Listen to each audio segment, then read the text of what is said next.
चलिए स्टार्ट करते हैं। ये हमारा चार्ट है, आज मैं आपको इसके बारे में बताने जा रहा हूँ। नॉर्मल एक्सेल स्किल्स हमने यूज़ किए हैं, कोई वीबीए नहीं है, कोई पावर बीआई में ये नहीं बना हुआ है, पावर क्वेरी का कोई रूल नहीं है, सिंपल एक्सेल स्किल्स हैं। अगर आप नॉर्मल चार्ट्स बनाना जानते हैं और उनकी समझ है आपको, तो आप ये चार्ट जो है ये 2 या 3 मिनट में ऐसा चार्ट बना सकते हैं। सेल्स और टारगेट का कंपैरिजन शो किया गया है और इसमें जो 2 चीज़ें हैं इम्पोर्टेंट आपको दिख रही होंगी, वो ये कि हमने इसमें आइकन्स यूज़ किए हैं। अगर आपका टारगेट ज़्यादा अचीव ज़्यादा हो गया है तो 25% अप के लिए जैसे आप देख सकते हैं एक थम्स अप का साइन है, थम्स अप का या आप कह लें लाइक का साइन है। उसके बाद अगर ज़्यादा टारगेट अच्छा हुआ है 50% अप सेल हो गया है तो आप ग्रीन भी देख सकते हैं, ये गैप है और ये लाइक का बटन है और ये डिसलाइक है। ये थम्स डाउन है आपका और ये साइन आपका रेड है, क्योंकि अगर आप अप्रैल में देखें तो आपका टारगेट 18 था लेकिन सेल 11 हुआ, तो 64% आपका बेसिकली डाउन हो गया। तो ये चार्ट हम कैसे बनाएंगे इस पे बात करते हैं। तो देखिए सबसे पहले नॉर्मली सेल्स एंड टारगेट जो हम बनाते हैं वो चार्ट्स हम बनाते हैं, लाइन ग्राफ भी बना लेते हैं, या एक्सेल में सबसे फेमस जो चार्ट है वो कॉलम चार्ट है, राइट। तो ये ऑफिस 365 में यूज़ कर रहा हूँ, आप ऑफिस एक्सेल 2016 भी यूज़ कर रहे हैं तो बिल्कुल आप यूज़ कर सकते हैं। 2013 में भी ये चलेगा और 2010 में भी ये क्रिएट होगा। और मैं आपको बताऊंगा कि कहाँ क्या जो चीज़ है रेडीमेड, आपको अगर आपकी वर्जन पुरानी है तो उसमें आपको क्या करना है। फिलहाल तो चार्ट सबके पास होते हैं और यहाँ से हम अपना चार्ट जो है वो पिक कर लेंगे। तो ये हम क्लस्टर्ड कॉलम चार्ट जो है यहाँ से बना लेंगे। ये सब आपने पहले बनाया ही होगा, राइट। अब देखिए इसमें इम्पोर्टेंट पॉइंट ये है कि हमने करना क्या है। सबसे पहले हम इसमें ये करेंगे, जैसे चार्ट टाइटल अगर आपको रखना आप रखिए, मैं फिलहाल डिलीट कर देता हूँ और ग्रिड लाइन्स हटा देता हूँ। ये हमारा टारगेट है और ये साथ हमारा सेल्स चल रहा है, ये तो आपको दिख ही रहा होगा। सबसे पहले हम इसमें एक काम ये करेंगे कि ये जो सेल्स और टारगेट है ये इसमें एक बार दोबारा ऐड करेंगे। ये आपने शायद कभी किया भी नहीं होगा और सोचा भी नहीं होगा कि एक ही चीज़ को 2 बार क्यों ऐड किया जा रहा है, ठीक है। तो कैसे ऐड करेंगे, सिलेक्ट डेटा में आप जाएंगे। सिलेक्ट डेटा में यहाँ से हम अपने लेजेंड्स ऐड करते हैं, आपको पता ही होगा, बेसिक वीडियो ये नहीं है, आपको चार्ट्स की नॉलेज होनी चाहिए जैसे मैंने पहले बताया था। तो ये सेल्स में रख लेता हूँ, ये स्मॉल में मैंने रख दिया। आप इसका हेडर न्यू सेल भी कर सकते हैं, कुछ भी जैसे आपको ठीक लगे, बट मैं सेल्स दे देता हूँ। और जो सीरीज वैल्यू है वो जो ऑलरेडी सिलेक्टेड है, जो ऑलरेडी हमारे टेबल में है, वो हम सिलेक्ट कर लेंगे। आपका सेल्स पीछे देखिए ऐड हो गया। उसके बाद हम एक और ऐड करेंगे और टारगेट मैं जानबूझ के इनको स्मॉल में रखूंगा ताकि मुझे कन्फ्यूजन हो कौन सा यूज़ करना है टारगेट और कौन सा नहीं। और यहाँ से आप इनको ऐड कर लें, ठीक है। तो ये ऐड करने से 4 हमारे पास पॉइंट्स आ जाएंगे और इसको हम यहाँ से ओके कर देते हैं और यहाँ पर हमारा ये चार्ट तैयार हो गया। ऑब्वियसली कोई भी आदमी ये इमेजिन नहीं कर सकता कि मैं इनको एक ही चीज़ को 2-2 बार क्यों ऐड करूँ, क्योंकि ये और ये आप देख सकते हैं, ये हमारे सेल्स हैं और ये कलर डिफरेंट है बट नंबर्स तो वही हैं। इसका रीज़न ये है कि हम इसको लाइन ग्राफ में कन्वर्ट करेंगे, क्योंकि इसका टारगेट का और सेल्स का जो गैप है वो लाइन ग्राफ के थ्रू हम शो कर सकते हैं। वो कैसे? सबसे पहले आप अपनी इन सीरीज को सिलेक्ट कर लें वन बाय वन, ठीक है। अब जैसे मेरे पास ये सीरीज है, ये देखिए हावर करने से टारगेट स्मॉल वाला मैं सिलेक्ट कर लूँगा और ये एक बार क्लिक करने से आपका सिलेक्ट हो जाता है, आपको पता ही होगा। चेंज चार्ट टाइप करेंगे, लाइन ग्राफ में जाएंगे और लाइन ग्राफ आप इसका सिलेक्ट कर लें, ये वाला, ठीक है। क्योंकि हमारे पास लेटेस्ट वर्जन एक्सेल का, तो मुझे याद आया ये 2010 में तो हम ऐसे ही करते थे लाइन लेकिन अब तो आपको यहीं पर ऑप्शन मिल जाता है कॉम्बो का। तो इसमें देखिए सेल्स और टारगेट आपका लाइन लाइन हो रखा है, अगर नहीं है तो आप यहाँ से कर सकते हैं।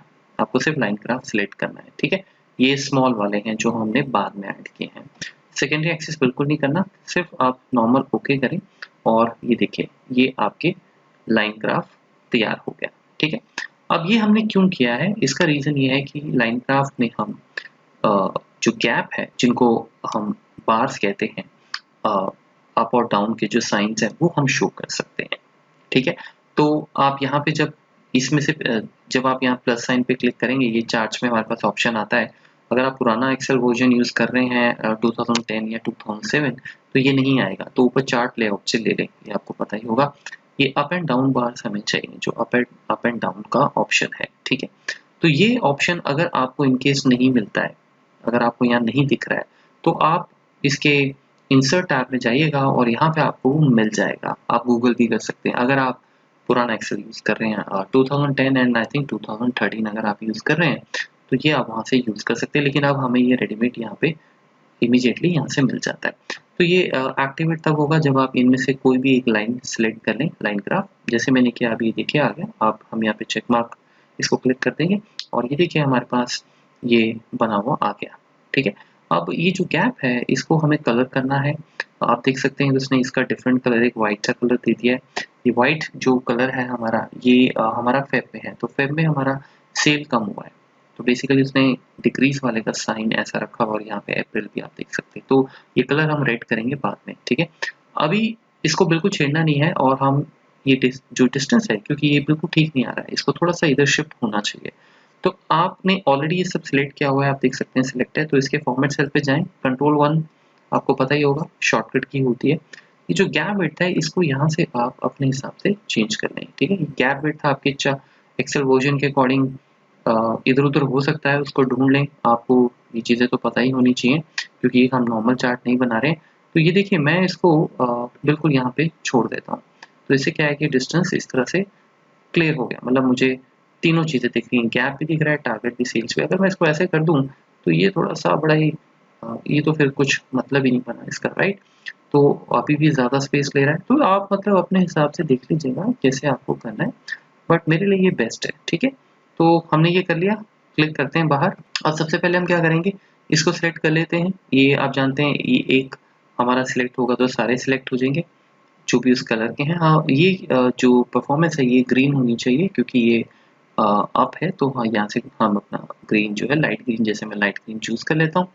जब आप यहाँ पे क्लिक करेंगे तो ये और ये अपने आप सिलेक्ट हो जाएंगे जैसे हम चार्ट में करते आए हैं। ये परफॉर्मेंस डाउन है और हम इसको रेड कलर दे देते हैं। ठीक है, अब दूसरा इंपॉर्टेंट स्टेप, जब ये जो हमने अप एंड डाउन वाले बार्स बनाए हैं ये लाइन ग्राफ की वजह से बने हैं, तो लेकिन अब हमें ये लाइन ग्राफ्स नहीं चाहिए। ये हमें लाइन ग्राफ नहीं चाहिए तो इसका मतलब ये नहीं कि हमें डिलीट कर दें। इसको डिलीट बिल्कुल नहीं करना है, इसको हाइड करना है। डिलीट क्यों नहीं करना है? वेल, उसका रीज़न अभी थोड़ी देर में बताऊंगा। इनमें से कोई भी एक लाइन आप सिलेक्ट कर लें। ठीक है, ये लाइन आपकी देखिए लाइन ग्राफ सिलेक्ट हो गया। लाइन ग्राफ सिलेक्ट होने के बाद फॉर्मेट सेल्स पे चलते हैं, राइट क्लिक कर सकते हैं, बट मैं कंट्रोल 1 कर दूंगा। कंट्रोल 1 आपको पता होना चाहिए एक्सेल में फॉर्मेट सेल्स का ऑप्शन होता है। तो हम यहाँ पे इसकी सीरीज ऑप्शन में जाएंगे और यहाँ पे क्या करेंगे, ये जो ट्रांसपेरेंसी इसको 100 कर देंगे। नो लाइन पे क्लिक आप नहीं करेंगे क्योंकि अगर आपने नो लाइन पे क्लिक किया तो लाइन ही डिलीट हो जाएगी। लाइन डिलीट नहीं करनी है, इनविजिबल करनी है। तो ट्रांसपेरेंसी 100% कर देंगे तो ऑब्वियस ही बात है हो जाएगा। ठीक है, उसके बाद इस लाइन को भी सिलेक्ट कर लेते हैं, लगे हाथ इसका शगुन भी डाल देते हैं हम। ठीक है ना, तो ये भी हो गया। अब ये लाइन्स अपनी जगह रहेंगी लेकिन हमें नहीं दिख रही हैं। ठीक है, तो पहली चीज़ तो हमारी ये थोड़ी सेट होगी। और अब इसका जो अगला काम है जो हमें अब करना है, जो सबसे इम्पोर्टेंट काम है वो ये कि आपका जो वेरिएंस है, जो आपने देखा होगा उस ग्राफ में 50% डाउन है या 60% अप है, वो लेके आना है। ठीक है, क्योंकि यूजर तो परसेंटेज से ही समझेगा, आप उसको अगर सिर्फ नंबर दे देंगे उससे मजा नहीं आएगा। तो उसके लिए हमें क्या करना होगा, उसके लिए हमें अपने डेटा में अब अपने डेटा की ओर जाना होगा और यहाँ पे कुछ प्लानिंग करनी होगी। ठीक है, वो प्लानिंग बड़ी सिंपल है कि आप सबसे पहले तो वेरिएंस कैलकुलेट कर लें। यहाँ पे जो भी वेरिएंस है, वेरिएंस मतलब जो गैप है, तो नेचुरली टारगेट से माइनस कर देते हैं अपना सेल्स और तो ये आपका डिफरेंस आ गया। जो तो इसको ऐसे रखते हैं और यहाँ पे परसेंटेज या ग्रोथ जो भी आपने नाम देना है, जो हमारा वेरिएंस है उसको हम डिवाइड कर देंगे टारगेट से। सिंपल मैथ है, जो गैप होगा आपका परफॉर्मेंस का उसको अगर आप डिनोमिनेटर में जो हमारा टारगेट है उससे डिवाइड कर दोगे तो आपको परसेंटेज पता लग जाएगा, राइट। नेगेटिव है, पॉजिटिव है। नेगेटिव है इसका मतलब क्या हुआ, इसका मतलब ये हुआ कि अब जैसे ये देखिए ये -43 है। हाँ, तो ये माइनस नहीं होना चाहिए बिकॉज अगर देखा जाए तो ये आपका सेल्स ज़्यादा अच्छा हुआ है, तो ये 43% अप हुआ है। तो ये जो हमने E3 माइनस D3 किया है इसको आप D3 माइनस E3 करते हैं। ठीक है, तो ऑटोमेटिकली हमारा सेट बैठ जाएगा। ये तो छोटा सा चेंज कर लेते हैं और अब हम इसको ड्रैग करते हैं। मुझे पहले देख लेना चाहिए था, बट एनीवेज ये आपका ठीक आ गया। इसको परसेंटेज में कन्वर्ट कर लेते हैं। ठीक है, तो परसेंटेज कर लिया, राइट। तो अब इसमें देखिए अगर सेल्स 33 है और टारगेट 23 है, इसका मतलब पहली बात सेल पॉजिटिव हुई है, तो 43% अप हुआ है आपका, ठीक है। यहाँ पे जैसे देखें 46 है 23, ये 100% अप हुआ है, 100% मतलब उसका डबल ही हो गया। तो अगर मैं अब जैसे 23 है, तो ये 23 है, ये 46 है, यानी कि 23 का टारगेट का एग्जैक्टली आपने 2 गुना ज़्यादा परफॉर्म कर दिया, तो 100% आएगा ही आएगा, तो हम सही चल रहे हैं, ठीक है। अच्छा, उसके बाद अब जो इम्पोर्टेंट चीज़ है वो ये है कि ये हमने क्यों निकाला? ताकि हम इसके बेसिस पे ये एक चार्ट बना सकें और उस चार्ट में हम ये बोल सकें कि लाइक बटन कौन-सा है, डिसलाइक कौन-सा करना है, थम्स अप या थम्स डाउन जो भी है, ठीक है? तो सबसे पहले आपने एक काम करना है, आप अपने एक्सेल में जाएँ, यहाँ पे इंसर्ट में, और यहाँ पे सिंबल्स तो आप सबने आपको पता ही होगा ये सिंबल्स होते हैं, इन पे जाएँ। लेकिन आपने इन्हें कितना यूज़ किया है ये मुझे मालूम नहीं, बट ये बहुत अच्छी जगहों पे यूज़ होते हैं। तो ये आपको यहाँ पे ज़रूरी नहीं है कि जो मैं सिंबल दिखा रहा हूँ वही देखने हैं, आप और भी देख सकते हैं। फ़ॉन्ट को ये सीजीओ यूआई इमोजी में रखिएगा और सबसेट में एक्सटेंडेड कैरेक्टर प्लेन 1 रखिएगा। वीडियो पॉज़ कर सकते हैं आप, ठीक है? बहुत सारे हैं, लेकिन ये बेस्ट है क्योंकि हमें जो चाहिए वो तो इसी में मिलेगा इस कॉम्बिनेशन में। तो आप यहाँ पे देख सकते हैं कि ये स्क्रॉल थोड़ा-सा ऊपर-नीचे कर लीजिएगा, मैं ऑलरेडी नीचे आ रखा हूँ इसमें, पहले मैंने जब ये बनाया था तो तब से सेव है। तो यहाँ से हम ये वो वाले बटन्स वो वाले सिम्बल्स ले सकते हैं जो हमें चाहिए। जैसे मैं इसमें ये लूँगा एक वाला, ये, ठीक है? तो इसको हम इंसर्ट करते हैं, इंसर्ट हो गया, ये भी इंसर्ट कर लेते हैं एक साथ और ये। तो आप इसमें 3, 4, 5, 6 ऑप्शन जितनी बनानी है आप बना सकते हैं, ठीक है? इसको आप स्क्रॉल अप ऐसे करेंगे, आपको बहुत सारे और भी अलग-अलग तरीके के मिल जाएँगे, ये देखिए सिम्बल्स। ये आपको ये डिसाइड करना पड़ेगा कि किस कैटेगरी में कौन-सा सिंबल होना चाहिए। अब ऑब्वियसली वो तो आप अपने मैनेजमेंट के साथ जब बैठेंगे, तो उनसे बात हो ही जाएगी। जैसे वो अगर आपको कहते हैं कि अगर 100% माइनस हो जाता है, तो ये बहुत अ, बुरी बात है। तो इसमें हमें उसको एक डिसलाइक देना ही देना है, ठीक है? तो ये डिसलाइक यहाँ पे जब आप जाएँगे, ये कुछ ऐसा दिखेगा, इसको कट कर लें और यहाँ पे लिख लें, ठीक है? मैं बताता हूँ क्यों कर रहे हैं। अच्छा, उसके बाद फिर आप ये कहते हैं कि अगर कोई मान के चलो जैसे 60% पे पहुँच चुका है, यानी 60% वो अचीव कर चुका है, तो आप फिर ये वाला सिंबल यूज़ कर सकते हैं, जो ये वाला। तो हम इसको कट कर लेते हैं, ठीक है? तो मैं इसको रख लेता हूँ और लास्ट में आप हिट वाला, जिसमें लेट्स से आप कहते हो 80% कैटेगरी, 80% आपका ग्रोथ जो है वो 80% में अगर आती है, तो इसका मतलब आप उसको ये वाला थम्स अप दोगे। तो आप इसमें बहुत सारे डबल लाइक्स भी बना सकते हो, डबल थम्स अप भी कर सकते हो, इसी को कॉपी पेस्ट दोबारा-दोबारा आप करते हैं, ठीक है? गाइस वो तो आपको देखना है, मैं सिर्फ आपको आइडिया दे रहा हूँ, लॉजिक दे रहा हूँ, कैसे बिल्ड करना है, ठीक है? 100% माइनस का मतलब आप समझ ही गए होंगे 100% माइनस कब होगा? जैसे कि सपोज़ आपका ये टारगेट 23 है और या किसी नेगेटिव में चलते हैं, जैसे 43 है, तो 43 टारगेट में आपने $33,000 भी हो सकता है, कुछ भी आप समझ लें रुपया, आपने अचीव किया तो -23 हो गए। तो 43 का अगर जैसे मैं हाफ ले लूँ 22 समथिंग समथिंग, ठीक है? तो ये देखिए अब -49% हो गया। अब हम इसको 10 कर देते हैं, ये देखिए। अब इसको हम 3 कर देते हैं, ठीक है? 93 हो गया। अब इसको 1 कर देते हैं, ये देखिए, समझे आप? मतलब कि ये तो इतना वर्स्ट सिनेरियो हो गया कि आपका टारगेट था 43 और आपने कुछ किया ही नहीं। तो वहाँ पे कहीं जाके 100 हो जाता है, ठीक है? तो ये इस हिसाब से मैंने रेटिंग ली है। आप अपने हिसाब से देख लीजिएगा किस तरह से आपको लगता है, ठीक है? तो ये इस तरीके से लिख लेंगे। अब हम इसमें करेंगे क्या है कि क्योंकि आपके टेबल में नंबर्स तो अलग-अलग होंगे, ग्रोथ -100, 60, 80 तो हमने आइडिया लिया है, डायरेक्ट तो ये होंगे नहीं, इनसे आगे-पीछे ही होंगे, तो इसीलिए हम वीलुकअप एग्जैक्ट मैच यूज़ कर लेंगे यहाँ पे। Sorry, approximate match. Approximate match आपको पता ही है क्या करता है, नहीं पता तो फटाफट बता देता हूँ। अप्रॉक्सिमेट मैच जो हम लास्ट में हमेशा हमें आदत होती है 0 करने की, इसको 1 कर देंगे इस बार। उससे क्या होता है कि अगर कोई लुकअप नहीं मिल रहा है उसे, जैसे 43% नहीं मिल रहा है उसे इस टेबल में, राइट? तो इसका मतलब ये नहीं वो एरर दे देगा, क्योंकि आप क्या बोल रहे हो, आप कॉलमेटिक्स देते हैं पहले 2 और अप्रॉक्सिमेट मैच के लिए 1 दे देते हैं। अगर आप नहीं भी दोगे तो भी चलेगा, बाय डिफ़ॉल्ट वो अप्रॉक्सिमेट ही लेगा। तो ये क्या करेगा, ये सबसे नियर बाय नंबर अपने आप उठा लेगा आपका, जो सबसे नियरेस्ट नंबर हो, ठीक है? तो आप देखें इसने अभी क्या किया, सिंबल गलत आ रहा है, इसका भी हम लॉजिक समझ लेते हैं। 43% के नियर सबसे कौन-सा नंबर है? ये वाला। आप बोलेंगे ये कैसे? क्योंकि रूल यही कहता है कि जो सबसे नियर बाय नंबर होगा वो 43% से छोटा होना चाहिए, तो 60% तो बड़ा है, राइट।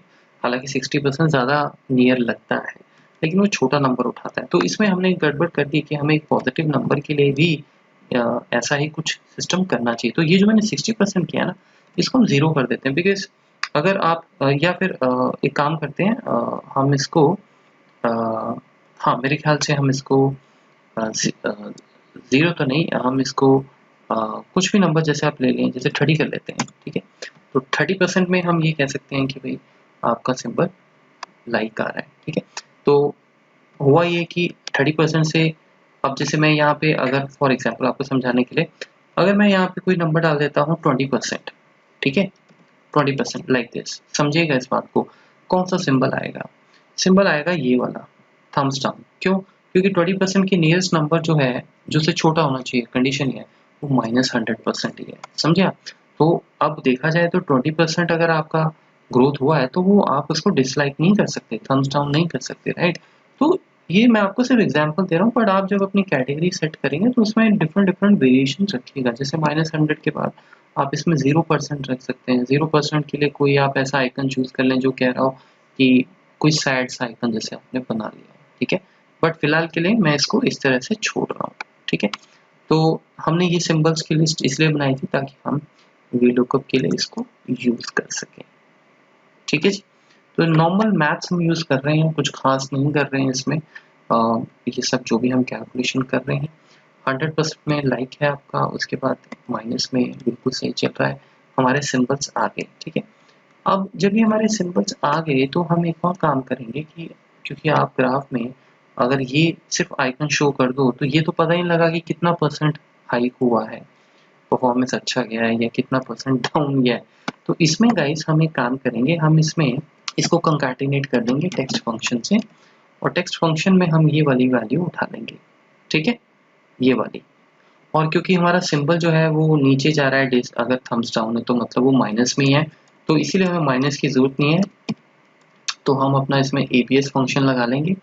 एबीएस फंक्शन आपको पता है, पॉजिटिव नंबर पता होना चाहिए आपको, पॉजिटिव नंबर कन्वर्ट कर देता है नेगेटिव को, ठीक है। तो जो नेगेटिव है वो पॉजिटिव आ जाएंगे, क्योंकि और यहाँ पे हम 0% लगा लेते हैं, और मेरे हिसाब से एंटर मारते हैं, देखिए जरा, बिल्कुल सही है। सो ये आप इसको ट्राई कर लें, ये 39% नीचे है तो मतलब नीचे ही है, यानी अच्छा परफॉर्म नहीं हुआ है। अब जो अगला स्टेप हमें करना है वो ये करना है कि इस ग्राफ के हमें डेटा लेबल लेके आने हैं। तो कोई भी आप एक इसमें से उठा लें, इसको सिलेक्ट कर लें और इसका डेटा लेबल शो कर लें, ये वाला, ठीक है। डेटा लेबल आ गया आपके सामने, राइट। टारगेट का दूसरा हमने परफॉर्मेंस वाला सिलेक्ट नहीं किया था। तो ये जब आ गया तो आप इसको सिलेक्ट करें, सारे सिलेक्ट हो जाते हैं, कंट्रोल 1 करके जाएं, और यहाँ पे हमारे पास एक लेबल कंटेन में ऑप्शन है। जनरली हम सीरीज नेम कैटेगरी करते हैं, आप भी यही करते होंगे। आप इसको वैल्यू फ्रॉम सेल कर दीजिए, तो ये वैल्यू ना सेल से लेना शुरू कर देगा, ठीक है। ये रेंज आ जाएगा आपके पास, ये रेंज हम ये वाली दे देंगे, अच्छी बात है, राइट। ये बड़ा स्पेशल ट्रिक है। जब आप ये दे देंगे तो अपने आप सिंबल्स आपके यहाँ आ जाएंगे। उसके बाद आपको वैल्यू नहीं चाहिए क्योंकि 43 वगैरह गलत इंप्रेशन दे रहा है, आप इसको हटा लें, या फिर आप इसको, आपको कोई जैसे कोई लाइट सा कलर अगर आपको देना हो, जैसे ये हम कलर दे सकते हैं, या मे बी ये कलर, ठीक है। तो ये मेरे ख्याल से ग्राफ आपका कंप्लीट हो गया, तो मैं इसको डिलीट कर देता हूँ इस तरीके से, ठीक है, इस तरीके से, क्योंकि वो तो हमने सिर्फ गैप क्रिएट करने के लिए बनाए थे। सबसे इम्पोर्टेंट पार्ट जो हमने कभी सोचा भी नहीं होगा वो ये कि हमने एक ही सीरीज को दो बार डाला, सेल्स को भी 2 बार डाला, टारगेट को भी। क्यों? ताकि जो दूसरा है उसको हम लाइन ग्राफ में कन्वर्ट कर लें, और फिर लाइन ग्राफ के थ्रू हम अपना जो यहाँ पे हमारे ये जो अप एंड डाउन वाला बार होता है वो शो हो जाता है, और उसके बाद फिर हमने लाइन को वहाँ से इनविजिबल कर दिया। एक काम कर सकते हैं कि अपने यहाँ पे डेटा लेवल में जाएं और इसको आप इनसाइड एंड कर दें या फिर इनसाइड बेस कर दें, आई थिंक ये ज़्यादा अच्छा रहेगा, ठीक है। हाँ, तो इस तरीके से गाइस आप ये अपना चार्ट बना सकते हैं। इसको और भी अच्छे कलर्स कहने की ज़रूरत नहीं है, आप चार्ट डिज़ाइन में जाएं और यहाँ से अपना कोई भी कलर जैसे आपको चूज़ करना है वो आप देख लें कि आपको किस हिसाब से क्या करना है, ठीक है। तो thank you so much guys channel से जुड़ने के लिए, और मिलते हैं बहुत जल्दी एक और नए वीडियो में।